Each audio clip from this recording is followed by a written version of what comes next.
Well, if you are part of the group of optimistic people who are quite positive about the lockdown measures being finally ended by June, well, don't be anymore because the Prime Minister just came out to make an announcement and to say that the measures that we have in place, the regulations, could continue, could last longer. As I warned you a few months ago when back in February he came out to give us his roadmap. Before we start the show, I want to pay tribute to Dame Cheryl Gillan, one of the soundest and great people in Parliament who's unfortunately passed away today. Cheryl was absolutely amazing, and I met her a couple of times. She was friendly, and as I said, one of the best members of Parliament that we had for a long time. Unfortunately, she's no longer with us, so my thoughts are with her friends and family. Let's continue with the show because, as I said, the Prime Minister came out to give us the update as we have 7 days to go till pubs reopen, outdoor pubs reopen, and non-essential shops. But new government document published, it basically says something else because as Boris Johnson was trying to give us good news, the document actually says that some of the restrictions could last longer than we expected. Could go until the end of the year. Could go even longer than we thought. So this is all about SAGE, the body that's advising the government, and the Prime Minister also said that, yep, we don't really know. We don't know exactly. Firstly, back in February, he told us that the soonest that we can do will be June. But clearly, they're thinking about potentially extending them despite the success that they had with their vaccination program. Now, when it comes to the topic of health or immunity passports, the domestic passports, not international ones, because I'm going to talk about the two aspects again in this video because there are going to be a couple of questions from the members that were received. So they're saying that while pubs and shops and restaurants will be allowed to reopen indoor without the vaccine passports in May, then actually they might be forced to use them in the future. So June or beyond June, pubs and restaurants could fall into the same category because yesterday I gave you the update on the list of industries and businesses that will require passports, domestic passports, and those who don't. And on the list of that won't be needed were pubs and restaurants. And I was happy about that. Well, that's a good compromise. It's a good start. But clearly, they have a different plan for the rest of the country. Now, the issue we have is that the Labour Party, who've been considering to oppose the passports, and Sir Keir Starmer was showing some sort of leadership and opposition. He's changing his mind because the latest we have from The Guardian is that the Labour sources have said that Sir Keir Starmer and the Labour Party will probably end up supporting the passports.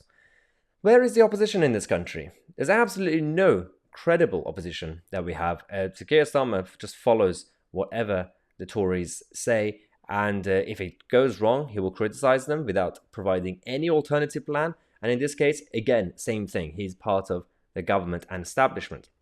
We have medical experts, scientific experts, people like Professor Sikora, who has been very sound on over the last year or so on this issue. He used to work for the WHO. He has said that he's had all the jabs, a lot of jabs from yellow fever to the others. He said that some countries will demand a passport, international passports, and that's fine. But their domestic use in Britain is unethical, counterproductive, and chilling. It's wrong.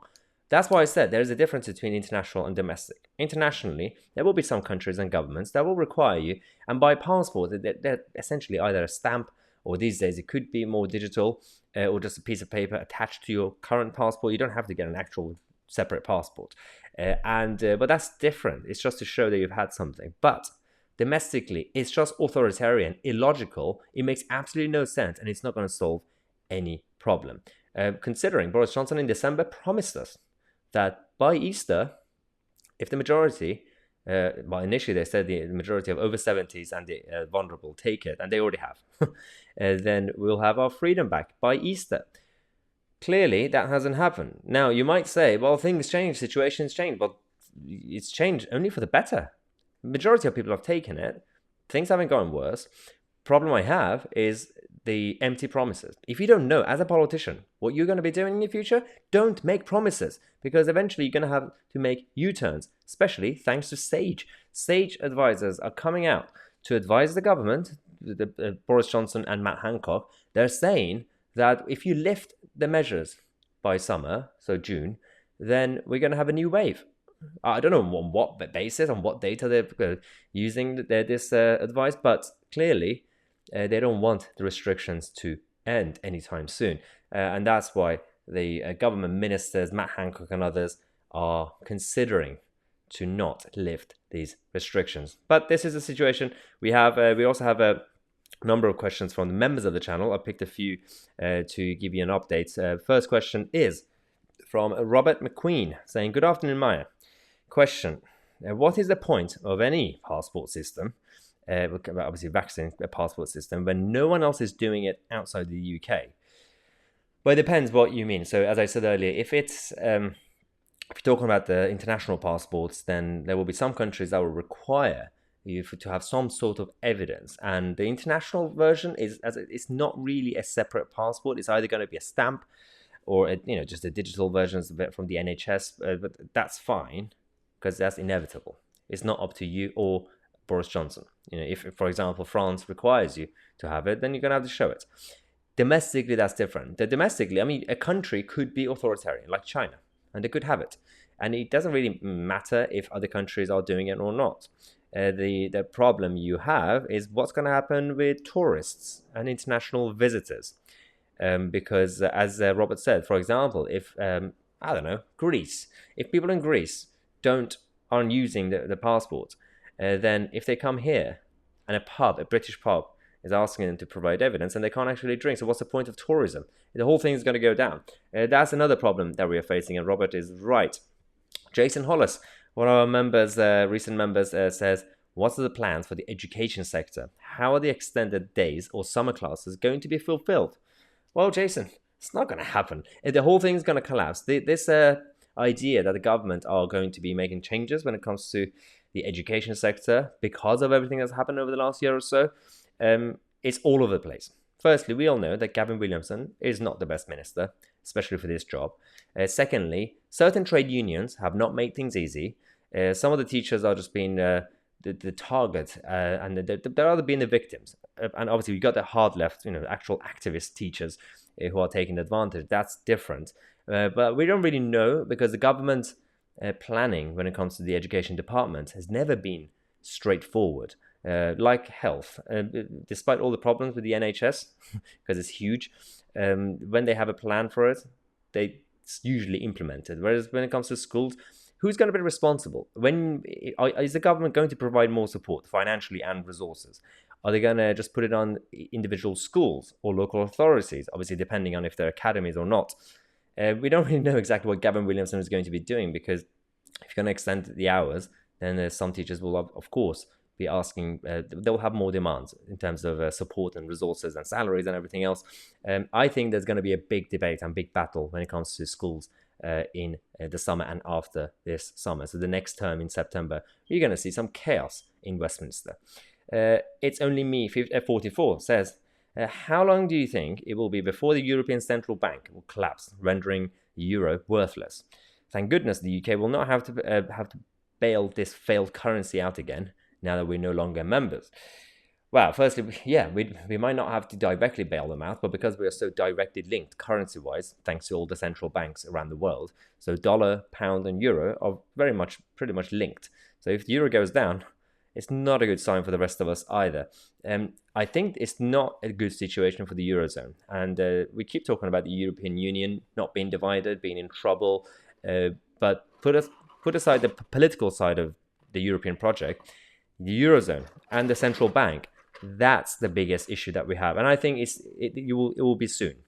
And by soon, I'm talking about a couple of years, a few short years. I mean, we don't really know. It could be 6 months. But the way things are going with the recovery plan that Brussels have, it's not going to be an easy ride for Eurocrats. And the moment that goes down, yes, euro as a currency will be undermined. And this is the perfect opportunity for a lot of countries, including France, if Le Pen wins the election, to ask some questions about the alternative, maybe go backwards to what they already had, their own currencies. That's the situation. Diane says, happy Easter, Maya. Happy Easter, Diane. Yesterday. I have been watching your channel over the past 6 months and find you very informative, funny at times, just at time. I've just recently become a member, but only have an iPad and iPhone, so can't get onto some of your members only stuff. Is there any way around this? Thank you in advance. Have a great weekend. Well, Diane, firstly, welcome as a new member, and everybody else, including Jason and others who've recently become a member. Basically, I think iPad is difficult because I have an iPad. You can't go on the community tab. For the members of the channel, if you want to stay up to date with all the things that we do, you have to go on the main channel, and on the top you have a number of tabs. One of them is called Community. You have to click on that. On iPad, it wouldn't appear, but on iPhone it does. So as in like on phone it does, whether it's Samsung or iPhone, but not on iPad or browser. If you have a desktop or a laptop or something, then you could easily go on Community tab, and all the updates are there. So obviously you could post questions like you've done for this one, and also when it comes to the newsletters, the weekly Sunday newsletters that we have, you can sign up there as well, and the video calls that we do on a regular basis. I hope that helped. If not, then definitely send me an email and I'll take you through the instructions again.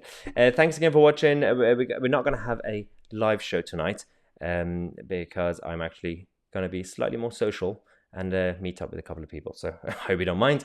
But we're going to have more updates tomorrow on this channel about the reactions to these lockdown measures that we have and a number of other things in the country. So don't forget, if you enjoy the content, click on the like button and also subscribe and click on the bell next to it so you get notified, because as you know, some of you know, YouTube are creating problems for us, so you have to be click on the bell to be notified when we release a new video. Thanks again for watching. I'm Tousi, and I'll see you guys tomorrow with a new video.